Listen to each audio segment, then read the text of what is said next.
కానీ ఒక మాట చెప్పమంటారా?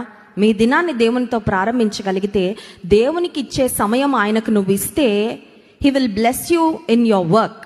నీ పనిలో దేవుడు నిన్ను దీవిస్తాడు. దానికి దానియేలు జీవితమే ఒక ఉదాహరణ. ఎందుకంటే దానియేలు అక్కడున్న టాప్ 3 అధిపతులలో ప్రధానుడు. అంటే అర్థం ఏంటంటే, ప్రార్థనకి సమయం వెచ్చించిన దానియేలు పనిలో మాత్రం బెస్ట్గానే నిలబడ్డాడు. ఇంగ్లీష్ బైబిల్లో ఉంటుంది, he has the spirit of excellence in him. శ్రేష్టమైన బుద్ధి గలవాడంట.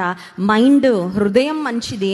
అతను పని కూడా అంత అద్భుతంగా చేసేవాడు. అంటే దేవుని సన్నిధిలో మోకాళ్ళపై మనం గడుపుతూ ఆయన మీద ఆధారపడితే, he will give us that spirit of excellence where you can excel in your work place. నీవు ఉద్యోగం చేసే స్థలంలో, నీవు చదువుకునే కళాశాలలో, నువ్వు ఉన్నతమైన స్థానానికి వెళ్ళడానికి దేవుని సన్నిధిలో నువ్వు చేసే ప్రార్థన దోహదపడుతుంది అనడానికి మనకు ఒక అద్భుతమైన ఉదాహరణ ఎవరంటే